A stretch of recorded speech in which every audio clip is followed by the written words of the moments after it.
lazima ushinde mtu afurahie. Haiwezekani. Lazima atikie kitu ndani. Nilipokataa ile soda, kachukua mawe akapiga gari yetu, mawe ndio nyingi. Tupiga mawe, wakavuruga mkutano. Tukaenda tuliwacha. Bwana Yesu asifiwe.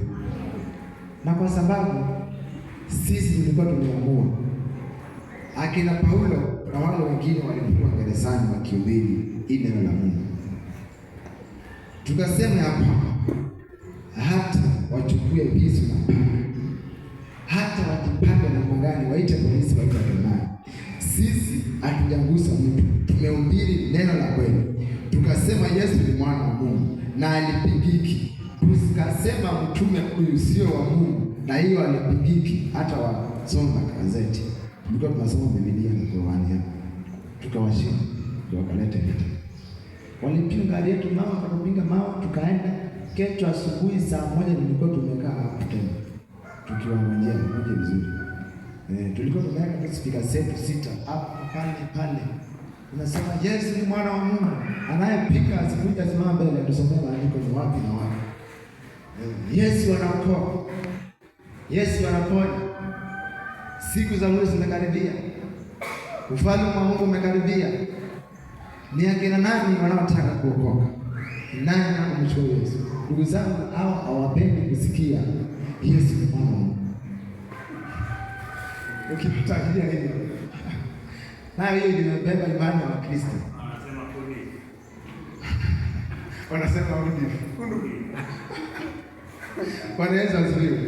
Lakini sisi tulisimama tukasema hatutamwacha Mungu. Hatutaacha kuhubiri neno lake kwa sababu ya yale mambo ambayo wanataka kuletea. Hata walete vita, hata wachukue visu.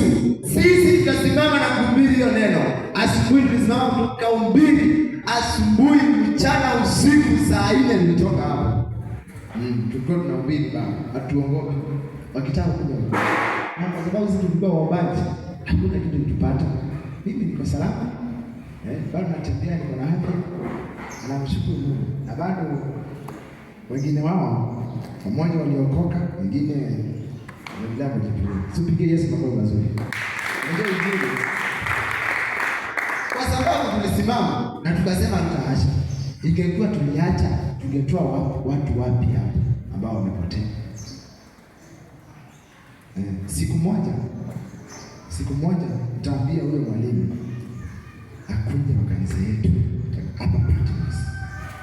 Na wale watu ambao waliokolewa wakabatizwa kwa Wakristo, akuje na mmoja wao kwa wana akawachulie kila ambacho walikuwa wanasikia. Bwana Yesu apewe sifa. Ukiamua kuenda na njia ya Mungu, ndugu yangu, dada yangu, usiache. Simama hapo. Hata mapigo yake namna gani, usiache mpendo. Bwana Yesu apewe sifa.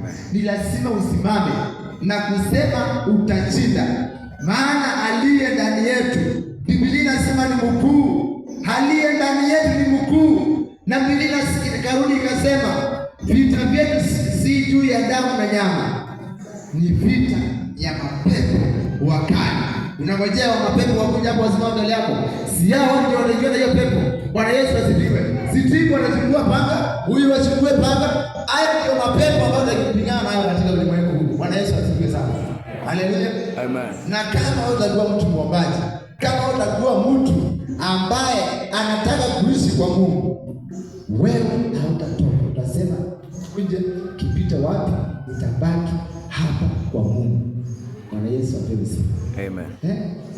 Lazima uwe na njia moja. Hata kujaribu ya kupata namna gani. Kuna watu leo mtu akipata pigo kidogo hivi anasema ai pastor bwana huyu hawezi niombea. Acha niende kwa mganga nione kama nitafanyika. Anakimbia kule, nenda kule. Nilisikia wimbo juzi ikisema genge ndia genge tige ndia genge hata ni mama. Aduna tu angenge ndia. Unaenda pale na kuambia toa 2,000 lete 20,000. Inawezekana basi hata kama ni sadaka. Uende pale akengendia, urudi Upatana na mengine usema hata nienda kwa mchungaji uende uombewe. Mchungaji anawezekana atakutia sadaka, utakuja uombewe tu kule. Lakini kule utoa sadaka, utoa vitu zako nyingi, alafu unakuja kwa ajili ya Mungu. Unafikiri maombi yatafanya kazi? Lazima usimame kwenye njia moja. Bwana Yesu apewe sifa. Amen. Usimame kwenye njia moja hata kama kitu cha namna gani. Ujue ya kwamba huyo Mungu anaweza. Endelea kunisomea hiyo maandiko. Huyo Mungu